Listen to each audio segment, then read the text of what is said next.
नमस्कार दोस्तों, मैं हूं आपका प्यारा डॉक्टर गोगा। इस वीडियो में हम पढ़ेंगे कंबाइंड इफेक्ट ऑफ ड्रग्स।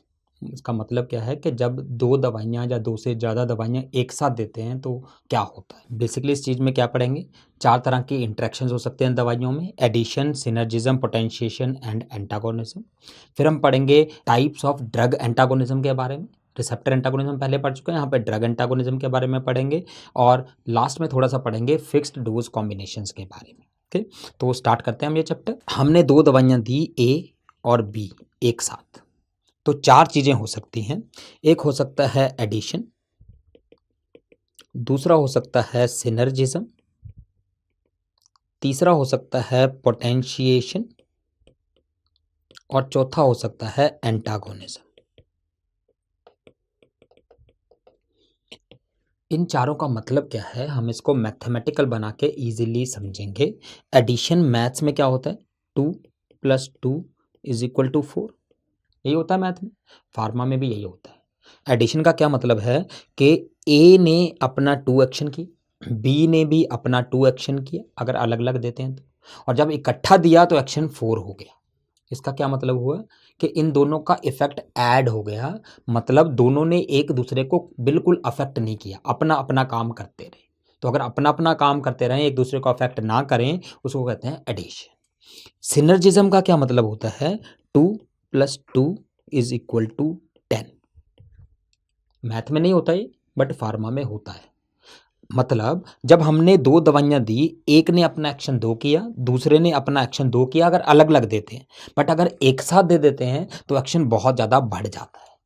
तो दो दवाइयां जब एक साथ देने पे उनका कंबाइंड इफेक्ट बहुत ज़्यादा हो जाए as compare to individual action, उसको कहते हैं हम सिनर्जिज्म। जैसे इसमें आपने एग्जांपल सुनी होगी कोट्राइमोक्साजोल की। कोट्राइमोक्साजोल ये एक एंटीबायोटिक्स की कॉम्बिनेशन है। इसके नाम में लिखा है it is a combination of trim. Trim का क्या मतलब है, ट्राइमिथोप्रिम। ट्राइमिथोप्रिम विद ऑक्साजोल। ऑक्साजोल का क्या मतलब है, सल्फा मिथॉक्साजोल। तो इसके नाम में क्या लिखा है कि it is a combination of trim with ऑक्साजोल।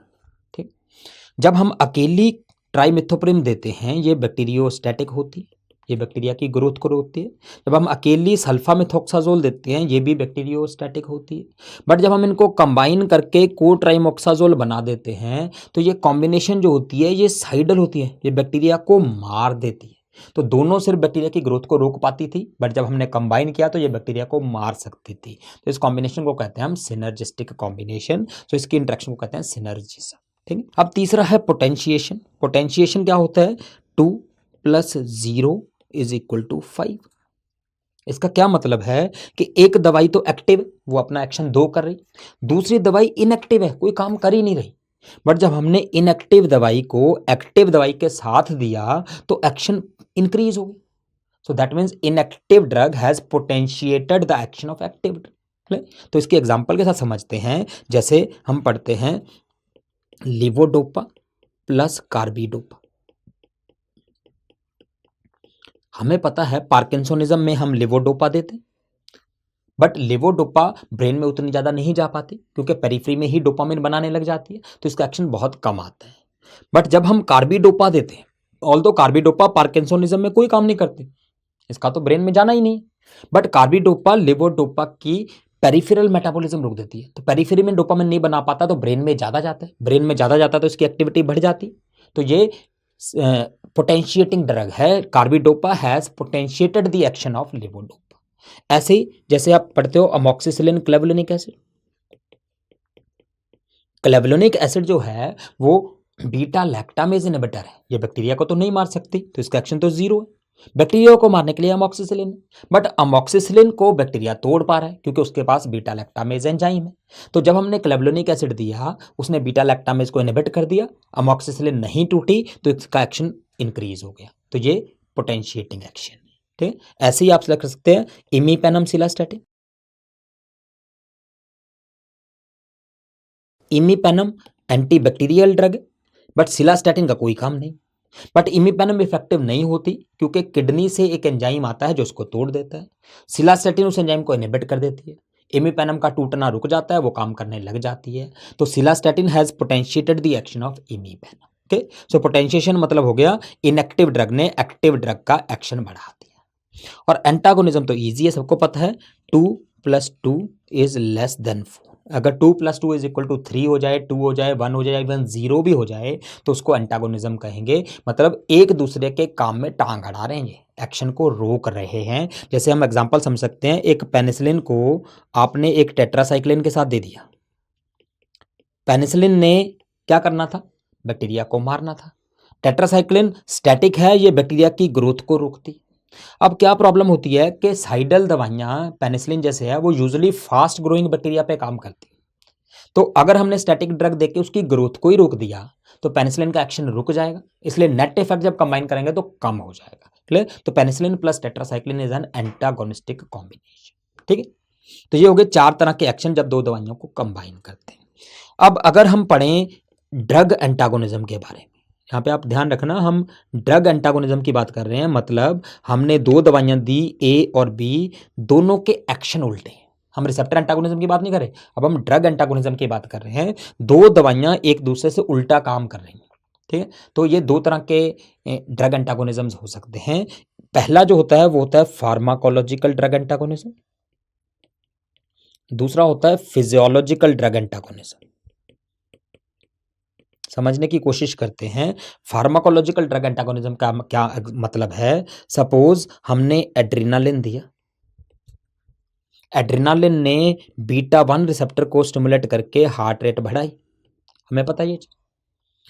दूसरी तरफ हमने मेटोप्रोलोल दिया, बीटा ब्लॉकर है जो कि मेटोप्रोलोल बीटा 1 को ब्लॉक करके हार्ट रेट कम कर देती।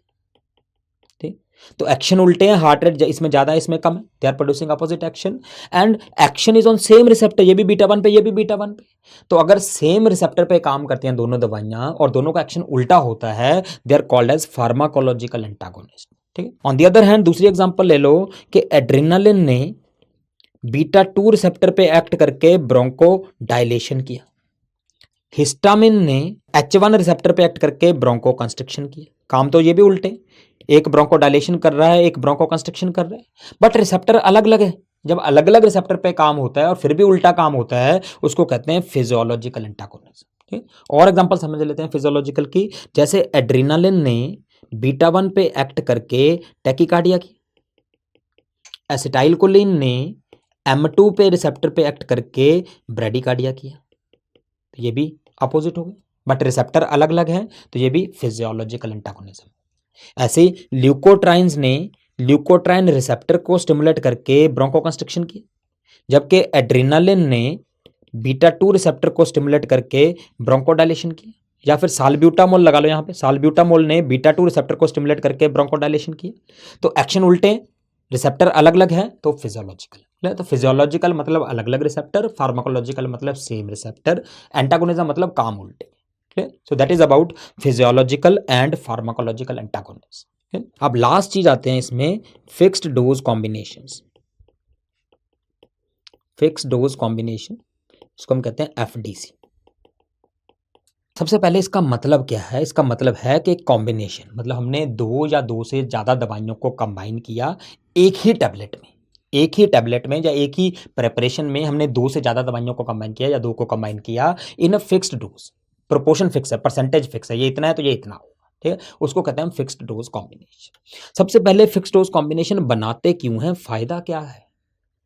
अगर हमने एक आदमी को बोला तुम्हें रोज 4 दवाइयां खानी है, जो 4 गोलियां खानी है ये 6 महीने के लिए, तो बहुत हाई चांस है कि वो बीच में छोड़ देगा कि यार कौन रोज 4 खाए।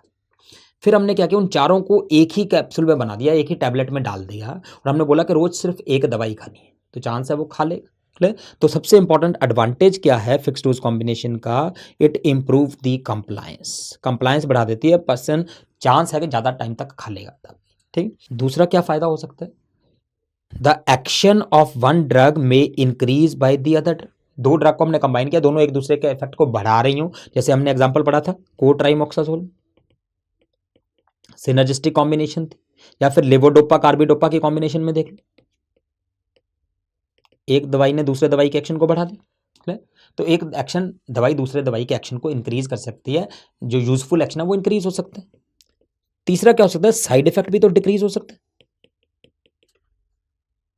एक दवाई ने दूसरे दवाई के साइड इफेक्ट को नलिफाई कर दिया, जैसे कि एल्यूमिनियम हाइड्रोक्साइड और मैग्नीशियम हाइड्रोक्साइड को अगर हमने कंबाइन किया, एल्यूमिनियम हाइड्रोक्साइड कॉन्स्टिपेशन करती थी, मैग्नीशियम हाइड्रोक्साइड डायरिया करती थी, बट जब हमने कंबाइन किया तो जीआईटी पे कोई भी साइड इफेक्ट नहीं आया, क्योंकि एक दूसरे को कैंसिल कर दिया।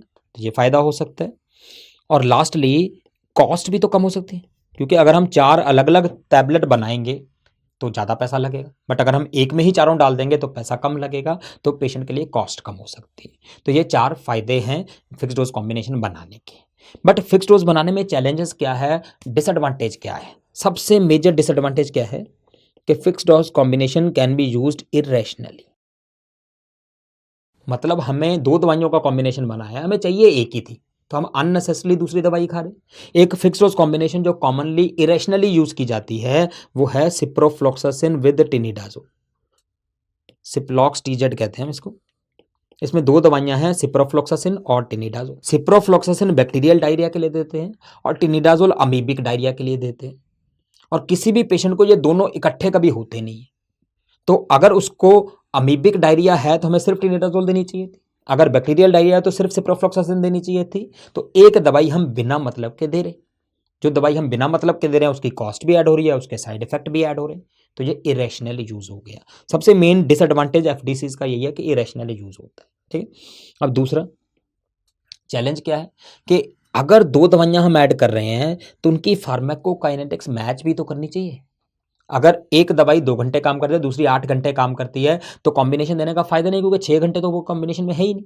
ठीक है। तो फार्माकोकाइनेटिक्स अगर मैच करेगी तभी हम एफडीसीज बना सकते हैं। जैसे हमने बताया था कि एफडीसी हम बना रहे हैं अमोक्सिसिलिन क्लेवुलिनिक एसिड की, क्योंकि इनकी फार्माकोकाइनेटिक मैच करती है। हम अमोक्सिसिलिन पाइपरासिलिन की नहीं बना सकते, हम अमोक्सिसिलिन टैजोबैक्टम की नहीं बना सकते, पाइपरासिलिन टैजोबैक्टम की बनती है। ठीक है, क्योंकि फार्माकोकाइनेटिक्स मैच होती है। तीसरा, अगर दवाई ने कोई साइड इफेक्ट कर दिया, तो हमें पता ही नहीं लगेगा किसने किया, क्योंकि उसमें तो 3 दवाइयां हैं, 4 दवाइयां या 2 दवाइयां कॉम्बिनेशन, तो हमें नहीं पता कि दोनों तीनों चारों में से किसने साइड इफेक्ट किया। हमें पूरी की पूरी सारी दवाइयां बंद करनी पड़ेगी। सपोज आदमी 4 अलग अलग दवाइयां ले रहा होता और कोई साइड इफेक्ट होता, तो हम एक एक करके बंद करके देख सकते थे कि क्या साइड इफेक्ट इसके कारण है या इसके कारण है। तो जब साइड इफेक्ट होता तो हमें नहीं पता लगता कि दोनों में से या तीनों में से किसने किया है। और लास्टली, सपोज हमें 2 दवाइयां या 3 दवाइयों की कॉम्बिनेशन है और हम उसमें से सिर्फ एक दवाई की डोज बढ़ाना चाहते हैं, हम कर ही नहीं सकते क्योंकि सारी तो कॉम्बिनेशन में, अगर हम 2 टैबलेट देंगे तो सारी तो बढ़ जाएंगी। Clear. So we can not increase the और decrease the dose of one drug. सारी की सारी दवाइयों की डोज एकदम से चेंज होगी क्योंकि वो फिक्स्ड डोज में है। क्लियर। तो ये कुछ एडवांटेज और डिसएडवांटेज हैं fixed dose combination. Clear. So quickly हम रिवाइज कर लेते हैं इस चैप्टर में हमने क्या पढ़ा और आपको क्या आना चाहिए। जब हम 2 या 2 से ज़्यादा दवाइयों को कंबाइन करते हैं तो उनमें 4 तरह के इंट्रैक्शंस हो सकती हैं। उसमें सिनर्जी हो सकता है, मतलब एक दवाई ने दूसरे दवाई का इफेक्ट को इंक्रीज कर दिया। पोटेंशिएशन हो सकता है, इनएक्टिव ड्रग ने एक्टिव ड्रग के एक्शन को प्रोलॉन्ग कर दिया या इंक्रीज कर दिया। एंटागोनिज्म हो सकता है, एक दूसरे के काम को रोक दिया। या एडिशन हो सकता है, एक दूसरे से कोई फर्क नहीं पड़ता। ठीक। अब 2 तरह के एंटागोनिस्ट पढ़े थे हमने, फिजियोलॉजिकल और फार्माकोलॉजिकल। दोनों में दवाइयों के काम उल्टे हैं। फिजियोलॉजिकल में अलग अलग रिसेप्टर पे एक्ट करती हैं, फार्माकोलॉजिकल में सेम रिसेप्टर पे काम करती हैं। लास्टली हमने एफडीसीज के बारे में पढ़ा, एडवांटेज और डिसएडवांटेजेस। तो एडवांटेजेस क्या है एफडीसीज के कि कंप्लायंस बेटर हो जाती है, साइड इफेक्ट नलिफाई हो सकते हैं, एफिकेसी बढ़ सकती है, कॉस्ट कम हो सकती है। डिसएडवांटेजेस क्या है एफडीसीज के कि हमें सबसे पहले तो इरेशनली यूज़ कर सकते हैं उसको, हमें अगर साइड इफेक्ट होगा तो पता ही नहीं लगेगा किसने किया है। दोनों की फार्माकोकाइनेटिक मैच नहीं कर सकते तो बना नहीं सकते हैं, और अगर हमें कोई एक दवाई को चेंज करना है तो वो नहीं कर सकते। ठीक। तो this is the take home message. Quickly हम एक एमसीक्यू कर लेते हैं इसके बारे में जो भी आया था। Which is true regarding FDCs? Adverse effect of one drug may be reduced by other drug. सही है, हमने बताया ही था। 2 drug with different pharmacokinetics can be combined easily. गलत है, सेम फार्माकोकाइनेटिक होनी चाहिए। Dose of one drug can be altered independently as per the requirement. गलत है, हमें सारी दवाइयों को इक्वली चेंज करनी पड़ेगी। Adverse effect can be ascribed to single drug. नहीं, हमें नहीं पता किसने किया, तो answer will be A here. Adverse effect of one drug may be reduced by other drug. ठीक है, तो इस चैप्टर में बस इतना ही था। तो मेरा टेक होम मैसेज क्या है कि happiness depends upon your attitude, so always stay positive. अगर पॉजिटिव रहोगे तो खुश रहोगे। Okay, thank you.